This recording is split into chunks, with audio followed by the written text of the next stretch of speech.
سلام، دکتر حمیدرضا امیرذهنی هستم، متخصص بیماری‌های داخلی. امروز هم میخوام یه ویدیو برقی دیگه باهاتون داشته باشم. این بار در مورد سندروم تونل کارپ یا تونل مچ دست یا همون بیماری CTS که یه بیماری بسیار مهم و شایع، خیلی از خود شماها یا نزدیکانتون ممکن داشته باشید ولی ازش خبر نداشته باشید.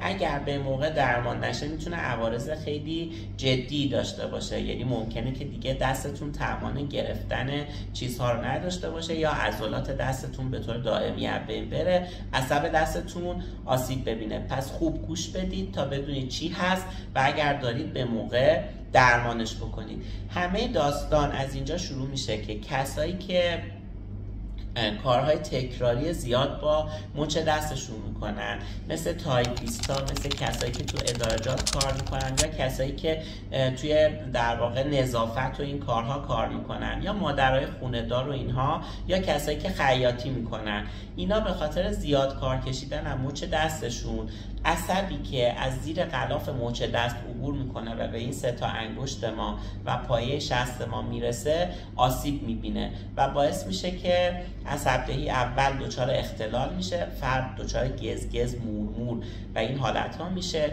در دراز مدت ممکنه این عصب از بین بره، مثل کسی که گردنش رو ما کنار دیوار فشار دادیم، اگه تا یه مدتی دستمون رو برداریم زنده میمونه ولی اگر دیر برداریم اون فرد از بین میره. این عصب هم اگر فشار از روش به موقع برداشته نشه ممکنه از بین بره و فرد دیگه توانایی های دستش رو از دست خواهد داد. همه داستان اینه، ما اطراف مچ دستمون یه غلافی داریم مثل این ساعت من که عصبی که به این سه تا انگشت و این ناحیه از دست میرسه از زیر این غلاف رد میشه و میاد در واقع اینجا به 3 شاخه تقسیم میشه. یه شاخه هم داره که به این ناحیه عصبدهی میکنه. اگر این غلاف به هر دلیلی تحت فشار قرار بگیره، ملتهب بشه، ورم بکنه، این طبق این شکلی که اینجا میبینید، این چیزی که دورش قرمز کشیدم تونل کارپه و این عصب دقیقاً اون زردست که از اینجا رد شده. اینی که دارید میبینید عصب رو تحت فشار قرار میده. این فشار درست مثل فشار دادن گلوی اون آدمیه که گفتم، اگر به موقع برداشته نشه ممکنه باعث آسیب بشه و این عصب از کار بیفته.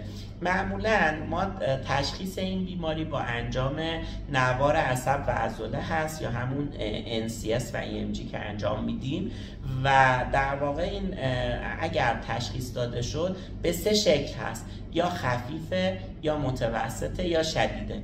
موارد خفیف فقط با تجویز یه مچبند و استراحت دادن به دست و یه درمان دارویی ممکنه برطرف بشه. موارد متوسط ممکن نیاز به تزریق توی مچ دست داشته باشه و موارد شدیدتر ممکنه که مچ دست نیاز به عمل جراحی داشته باشه.